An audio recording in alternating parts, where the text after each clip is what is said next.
हमारे चैप्टर चल रहा था some basic concept of chemistry. उसमें हम एम्पिरिकल और मॉलिक्यूलर फॉर्मूला पे न्यूमेरिकल कर रहे थे।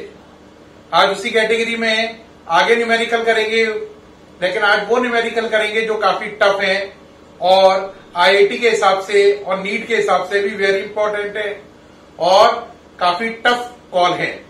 तो उस कैटेगरी में न्यूमेरिकल है आपके सामने। Crystalline salt on being rendered. Rendered का मतलब है एक तरीके से मतलब लूज करना या हीट करने पर कोई चीज लूज कर देने के लिए रेंडर्ड वर्ड आता है। Crystalline salt on being rendered anhydrous loses 45.6% of its weight.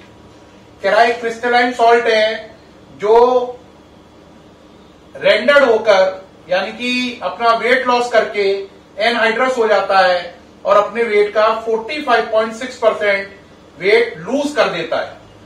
तो कह रहा है उसका कंपोजिशन एनहाइड्रस सॉल्ट का यानी वेट लूज करने के बाद कंपोजिशन है Al 10.5%, potassium 15.1%, sulphur 24.8%, oxygen 46.9%।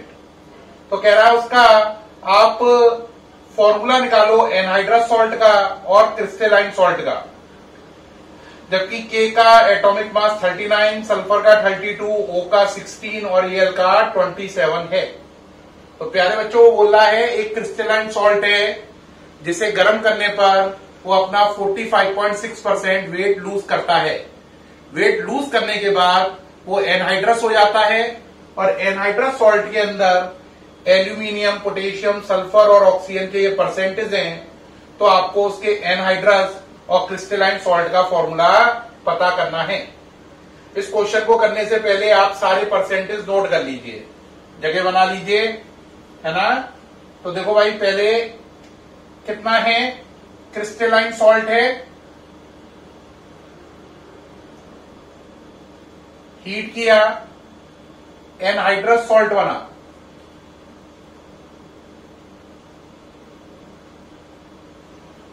%45.6% weight lose हुआ। तो यहां पे लिख लो 45.6% weight loss.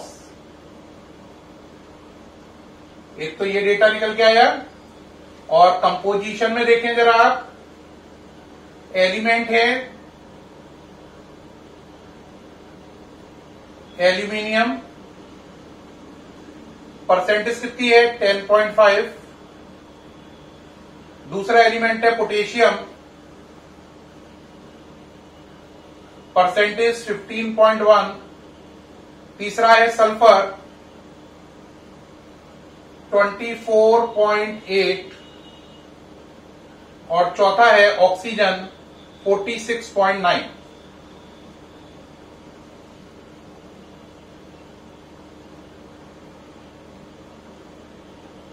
Atomic mass note कर लें, नीचे क्वेश्चन में गिवन है Al का 27, पोटेशियम 39, सल्फर 32, ऑक्सीजन 16। अब इस क्वेश्चन का सारा डेटा आ गया, अब इसको मिटा दो। पहले आप इसका एम्पिरिकल फॉर्मूला बनाएं एनहाइड्रस सॉल्ट का। ये सारा डेटा एनहाइड्रस सॉल्ट का है, तो उसका क्या बनाएं एम्पिरिकल फॉर्मूला। तो इसके लिए करेंगे percent divide by atomic mass, फिर ले लेंगे सिंपल रेशियो। चलिए भाई करिए, परसेंट कितना है 10.5, ठीक 10.5, थोड़ा सा इसे ऊपर लिख ले रहे हैं जगह को थोड़ा सा, percent by atomic mass. Percent कितना है 10.5 ओवर 27,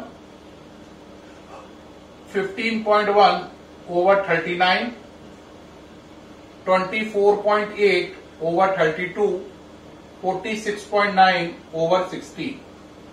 ये हो गए आपके। अब इसमें आप डिवाइड दे लें, तो पहला कितना लिखा है बोलो 10.5 ओवर 27, इसको डिवाइड दें, ये आएगा 0.38।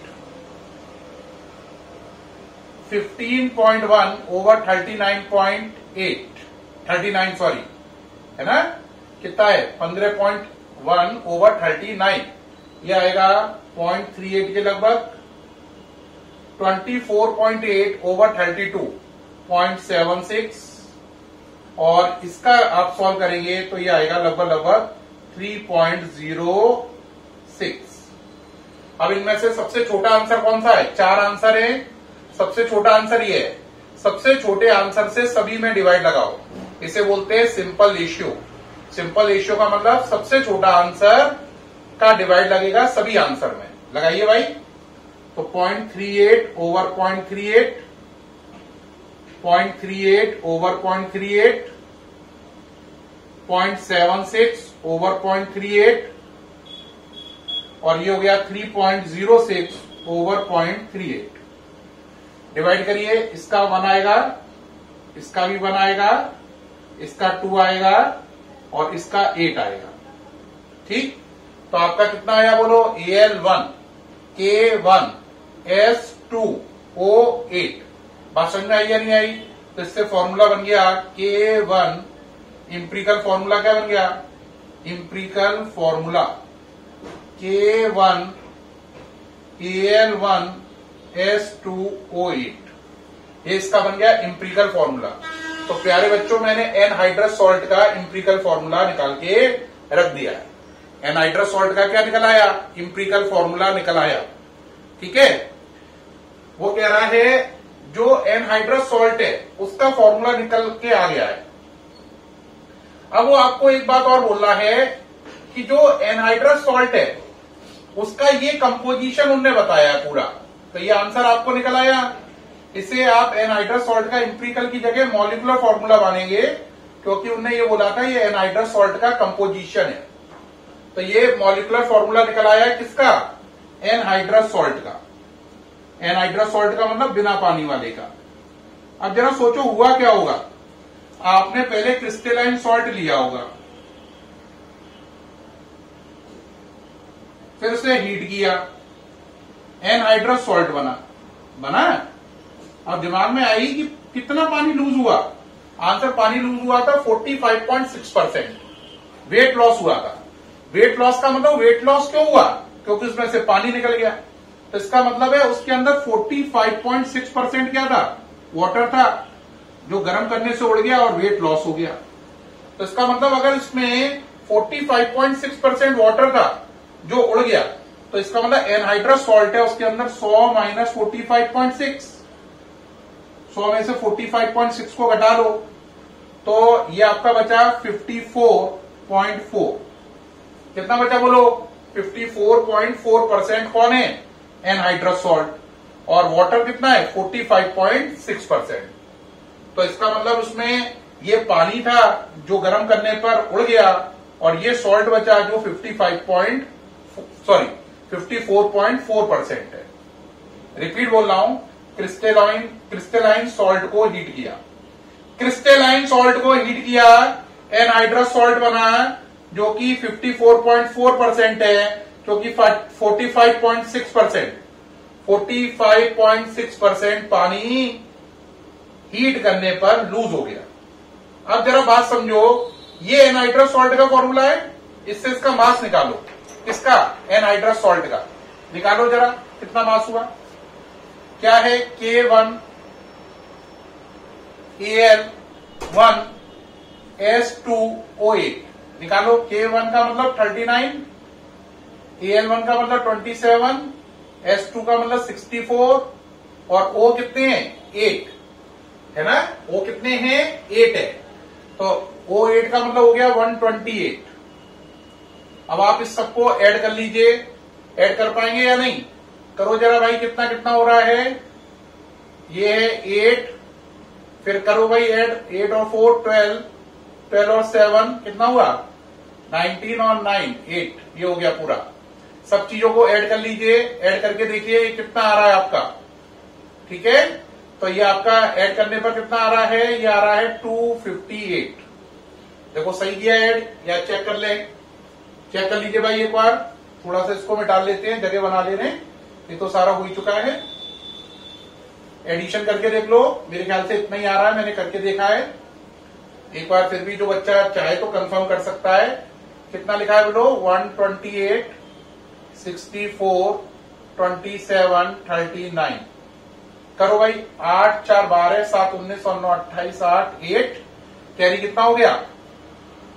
कैरी हो गया हाँ 2 2 2 4 10 12 और 3 15 5 1 2। सही, 258 ही आ रहा है। तो इसका कितना आंसर आ रहा है? 258। जिसका आंसर 258 आ रहा है वो कितने परसेंट है? 54.4% है। तो 54.4% जो चीज है उसका मास है 258 ग्राम। और पानी कितना है? 45.6% है। कौन? पानी। तो ब्रैकेट में लिख लो वाटर। तो उसका मास कितना होगा? x। तो यहां से सॉल्व करो। 45.6 इंटू 258 डिवाइड बाय 54.4। तो यहां से आप सॉल्व करेंगे तो आपका आंसर आएगा 216 ग्राम। तो इसका मतलब पानी का वेट कितना हो गया? 216 ग्राम। क्योंकि पानी 45.6% है और उसका वजन निकल के आया 216। ठीक है, तो पानी का वजन आ गया 216। अब पानी के 216 ग्राम में पानी के कितने मॉलिक्यूल बनेंगे? Number of H2O molecule. पानी 216 ग्राम है ना बेटा, और पानी का होता कितना है? 18। तो डिवाइड बाय 18 कर दिया। अब 18 से जब आप इस पे डिवाइड करोगे तो जरा करके देखो, ये हो गया 18 12 जा 216। तो इसका मतलब पानी के मॉलिक्यूल कितने हैं उसमें? 12। तो इसका मतलब क्रिस्टलाइन सॉल्ट का फॉर्मूला क्या हुआ कि, यानी कि अगर हम ध्यान से देखें तो पूरी बात क्या आई? पूरी बात ये वाली इक्वेशन लिखी है, या ना? अब जरा अगर आप इसे सही से लिखो तो एनहाइड्रस सॉल्ट का फॉर्मूला क्या है? आंसर K1 Al1 S2O8, यही है। और इसमें पानी के मॉलिक्यूल कितने निकले? 12। तो यहां पे 12 H2O लिख दो। कितना? 12 H2O। तो एनहाइड्रस सॉल्ट ये है, पानी के 12 मॉलिक्यूल ये हैं, तो ये दोनों जुड़कर ये बनेगा। तो इसका फॉर्मूला क्या हो गया? इसका हो गया K1 Al1 S2O8 dot 12 H2O। ये इसका फॉर्मूला हो गया। तो हमारे दो लॉजिक थे, दो क्वेश्चन निकालने थे। एनहाइड्रस सॉल्ट का फॉर्मूला तो वो हो गया ये K1 Al1 S2O8। दूसरा निकालना था क्रिस्टलाइन सॉल्ट का फॉर्मूला, वो ये हो गया K1 Al1 S2O8 dot 12 H2O।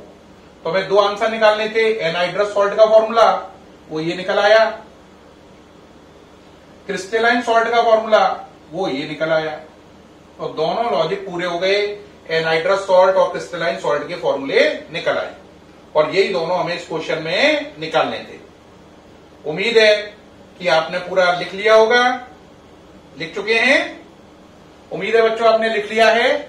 और आपको ये न्यूमेरिकल कैसा लगा? उम्मीद है बहुत सरल लगा होगा। पहले मैंने उसका क्या निकाल लिया? पहले मैंने एनहाइड्रस सॉल्ट का क्या निकाला? फॉर्मूला, जो कि आया K1 Al1 S2O8। K1 Al1 S2O8 किसका फॉर्मूला आया? एनहाइड्रस सॉल्ट का। फिर मैंने ये देखा एनहाइड्रस सॉल्ट का मास निकाला, तो वो कितना आया था? वो आया था अपना 258। तो मैंने सोचा सॉल्ट 54.4% है, उसका वजन 258 ग्राम है। पानी 45.6% है, उसका वजन कितना है? तो उसका वजन आया 216। 216 में पानी के मॉलिक्यूल कितने बने? 12। तो एनहाइड्रस सॉल्ट में 12 H2O ऐड कर दो, तो क्रिस्टलाइन सॉल्ट का फॉर्मूला बन गया। तो ये एनहाइड्रस सॉल्ट का फॉर्मूला पहला आंसर, ये क्रिस्टलाइन सॉल्ट का फॉर्मूला दूसरा आंसर। दो ही आंसर इसमें निकालने थे। तो प्यारे बच्चों, मुझे पूर्ण उम्मीद है कि आपको ये न्यूमेरिकल अल्ट्रा क्लियर हुआ होगा, दिमाग में बिल्कुल फिट हो गया होगा। हालांकि ये इस चैप्टर का काफी टफ न्यूमेरिकल माना जाता है, लेकिन मुझे लग रहा है ये आपको बहुत आसान लगा होगा और समझ में आ गया होगा। फिर मुलाकात होगी आपसे नेक्स्ट वीडियो में, तब तक के लिए बाय।